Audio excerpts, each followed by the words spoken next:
Nous disons souvent que l'Afrique est très riche, ce qui à l'épreuve des faits est très discutable. En réalité, une très grande partie de l'Afrique est pauvre, et même très pauvre. Cette pauvreté est avant tout intellectuelle, car même si vous avez toutes les richesses du monde entre vos mains, mais êtes limité intellectuellement, vous restez pauvre.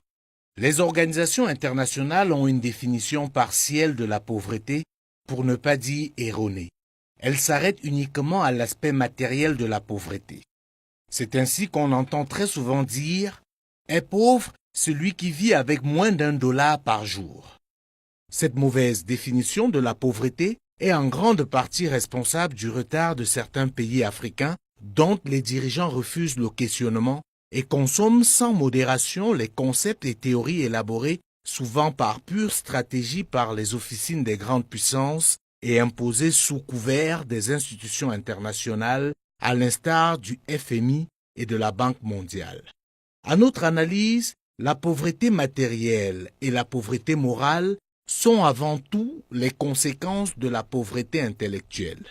C'est pour cela que malgré l'extrême richesse du sous-sol africain, malgré le climat favorable, la plupart des pays africains restent pauvres. C'est cette pauvreté intellectuelle qui fait en sorte qu'un pays comme le Niger peut être l'un des plus grands pourvoyeurs d'uranium au monde et manquer cruellement d'énergie, obligeant sa population à vivre dans un délestage permanent, alors que c'est grâce à son uranium que certains pays produisent de l'énergie à revendre. C'est cette pauvreté intellectuelle qui fait en sorte que certains pays africains exportent des billes de bois et importent à prix d'or des meubles fabriqués avec les déchets issus de ce bois. C'est cette pauvreté intellectuelle qui pousse certains Africains à l'extrême docilité et entretient un certain complexe d'infériorité qui trouve son ancrage dans notre refus de nous révolter.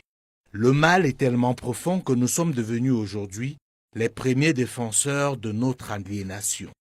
Notre système éducatif, notamment en Afrique francophone, est le fruit des autres. Dès la maternelle, on nous apprend le dogmatisme. On nous cache le questionnement. Le bon élève est celui qui récite le mieux ses leçons. Il ne doit pas chercher à comprendre les phénomènes qui l'entourent. Il doit se contenter de les réciter comme un perroquet, et c'est pareil au lycée et malheureusement à l'université. Très peu de place pour le questionnement. On est dans l'accumulation et la mémorisation de la pensée des autres sur leurs propres questions et sur les nôtres. Ceux parmi nous qui essayent d'aller à l'encontre de cette démarche sont moqués, qualifiés de pseudo-intellectuels. Pour bon nombre d'entre nous, le vrai intellectuel est encore celui qui aligne les citations des auteurs et s'inscrit dans la pensée de ses grands maîtres élevés au rang d'immortels par notre docilité. Ce qui rend riche, c'est la recherche et non la possession des matières premières dont on ignore parfois même l'existence et qu'on est incapable d'exploiter. Les pays riches sont ceux qui investissent le plus dans la recherche et l'innovation. Malheureusement, la plupart des pays africains investissent encore dans la consommation.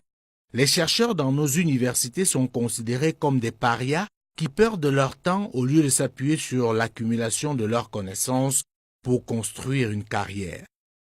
Samsung, Apple, Huawei, Facebook, WhatsApp, c'est le fruit de la recherche et les éléments indispensables à la fabrication de ces produits que nous nous contentons de consommer fièrement proviennent de l'Afrique. Non, l'Afrique n'est pas riche, elle est encore très pauvre en grande partie. C'est pour cela qu'il est indispensable d'engager, comme le font déjà certains pays africains, une véritable révolution intellectuelle. Sinon, nous allons rester enfermés dans des concepts creux comme l'émergence. Cette révolution intellectuelle est indispensable, surtout quand je me rappelle qu'il y a encore quelques années, certains pays africains étaient réduits à se battre pour être qualifiés de pays pauvres et très endettés.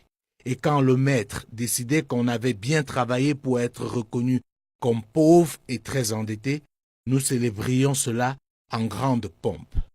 Quelle indignité! En conclusion, la richesse ne dépend pas de ce que la nature nous a donné, mais de comment nous pouvons transformer notre environnement. Si la richesse dépendait des ressources naturelles, des pays comme Israël ne seraient pas au rang qu'ils occupent aujourd'hui.